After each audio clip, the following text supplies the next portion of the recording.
안녕하세요. 월세고스TV의 최영식입니다. 네, 오늘 알려주실 내용은 무엇인가요? 예, 오늘은 저희가 사례를 좀 준비했습니다. 최근에 저희 사무실을 통해서 실제 이제 상담을 받고 어떻게 이제 행동을 하나씩 액션을 취해가고 있는 과정에 있는 손님이신데요.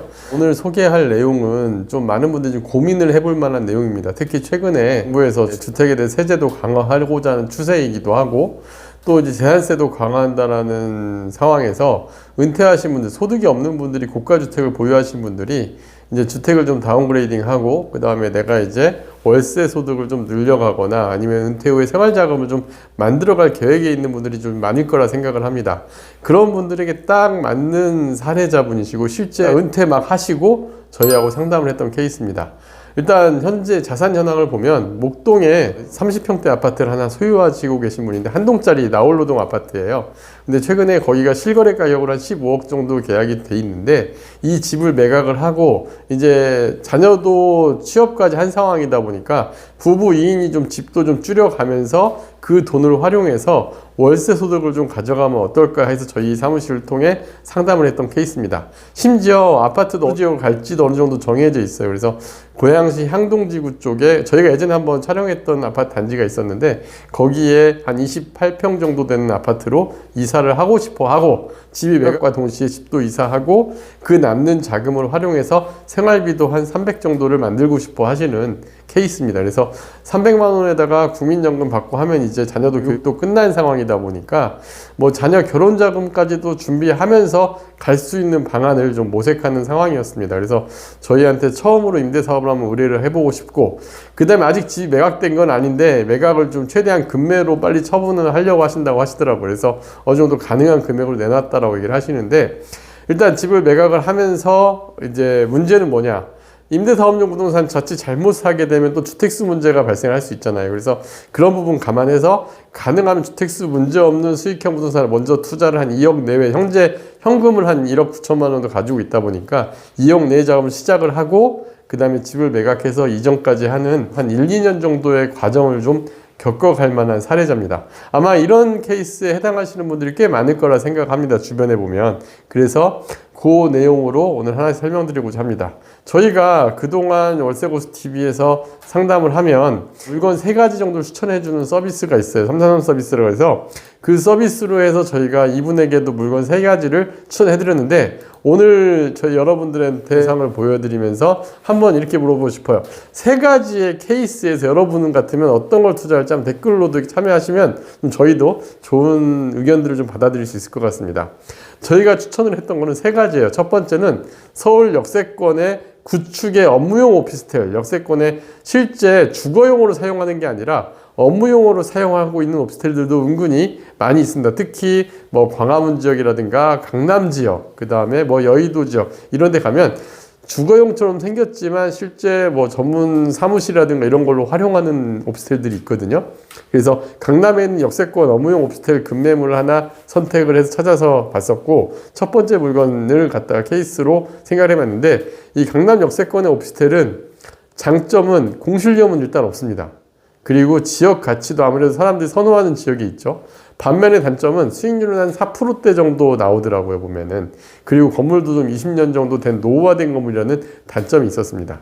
그 두 번째는 아예 전용 사무실 건물이 있어요. 특히 저희 사무실 있는 마곡이라든가 문정동이라는 데 가면 섹션 오피스라 그래서 전용 사무실 한 10평 내외씩에 쪼개가지고 운영을 했던 건물들이 있는데 이제 이런 것들이 매매로 시장에 나오는데 특히 저희 사무실에 있는 마곡지구 같은 경우에 좀 저렴한 매물이 최근에 많아요. 왜냐면 최근에 이제 인근에 지식산업센터라든가 이런 게 입주 물량이 많다 보니까 임대료가 떨어지고 매매가도 급매 거의 한 7, 8년 전 분양가보다 낮은 정도의 매물도 있더라고요. 그래서 그런 매물 하나 추천을 드렸고 여기에 장점은 그래도 마곡지구라는 계속적으로 직장이 늘어나고 있는 지역의 개발 지역이다. 그리고 신축급 건물인데 이제 2억 이내에 급매물을 매입을 하게 되면은 그래도 수익률이 어느 정도는 서울 강남 역세권보다 좀 높게 나옵니다. 반면에 단점은 주변에 대규모 공급량이 계속적으로 들어오다 보니까 약간의 공실위험이 있다는 단점이 있었고 그 다음에 임대료 상승률이 좀 낮다라는 단점이 있었습니다.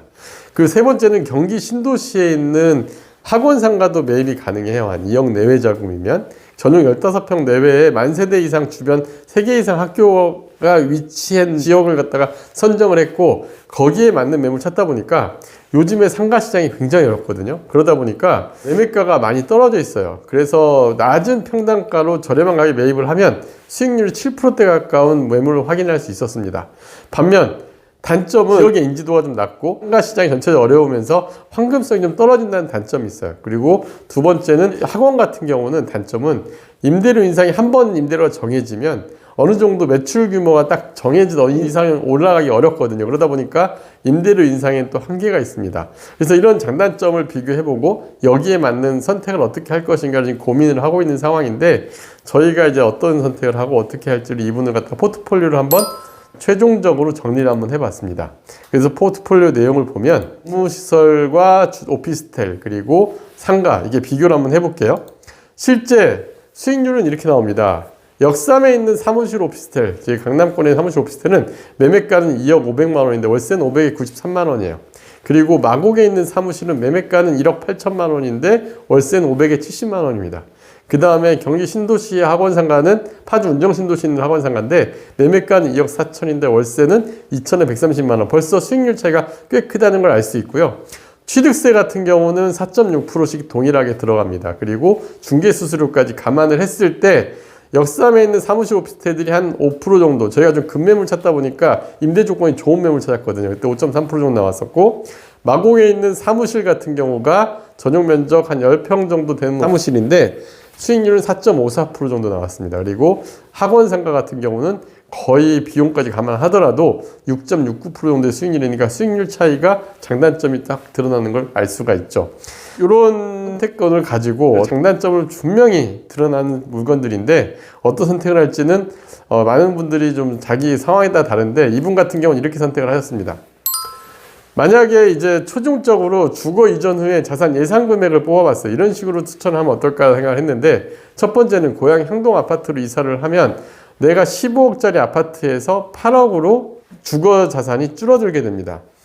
이게 왜 그래? 매매가는 7억 4천짜리 아파트인데 인테리어하고 부대 비용까지 다 감안한 거예요. 세금이라든가 다 감안해서 이렇게 이전을 하고 그 다음에 임대수익형 부동산은 사실은 학원상가 쪽으로 선택을 하셨어요. 수익률이 가장 소득이 높고 주택수에 문제가 없다 보니까 이미 학원상가 쪽으로는 계약을 진행을 했고 그 다음에 이제 오피스텔 한 채를 추가로 매입하는 걸 계획을 세웠습니다. 이건 뭐냐면 일반 임대사업자용으로는 학원상가를 가져가지만 주택을 이제 정리하고 난 다음에는 주택임대사업이 장점이 하나 있습니다. 뭐냐면 분리과세가 가능하고 소득세를 좀 분리해서 갈 수가 있어요. 상업용으로 가는 것보다는 약간 주택임대업을 분리하는 것도 리스크 분산 차원에서도 괜찮고 그 다음에 월세를 갖다가 소득세를 절세하는 차원에서도 주택임대업이 적절한 투자 방안이 됩니다. 그러면은 한 달에 2천에 130만 원과 500에 90만 원 소득이 생기니까 약간 220만 원 정도 생기죠.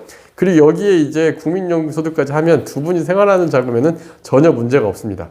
그 다음에 이분이 원했던 포커스는 집을 이전을 하고 금융자산을 좀 운영을 하고 싶어 하세요. 그래서 8억하고 약 2억과 2억 4천 하니까 12억 4천 정도를 부동산으로 운영을 하고 4억 5천 정도의 금융자산 운영이 가능합니다. 그러면은 금융자산은 예금자산과 펀드 등을 활용을 해서 원금 소실이 발생하지 않는 방법으로 채권 비중을 좀 늘려가는 이런 구성안을 안을 만들어 드렸는데 일단 저희가 봤을 때는 그래요. 현재 주택을 내가 계속적으로 안고 가면서 세금도 늘어나는 이런 상황에서 내 생활비가 해결이 안 되는 방안보다는 이게 생활비를 해결하는 방안으로 생각을 좀 전환하는 것도 좋은 방안이 될 수 있습니다. 물론 아파트값 상승기인 요즘 같은 시기에서 이게 옳지 그를지는 모르겠지만 이분의 상황, 은퇴하신 상황이라 한다면 여러분들도 한번 은퇴자의 입장에서 그리고 자산이 너무 집에 쏠려 있다 한다면은 한 번쯤은 이렇게 배분하는 것도 좋은 아이디어가 될 수 있으니까 오늘 내용은 참고해서 자세히 살펴보시고요. 이런 방안으로 한번 생각해 보신다면 저희 333 서비스도 잘 활용하신다면 좋은 대안을 한번 만들어 보는 기회가 될 수 있을 겁니다. 감사합니다.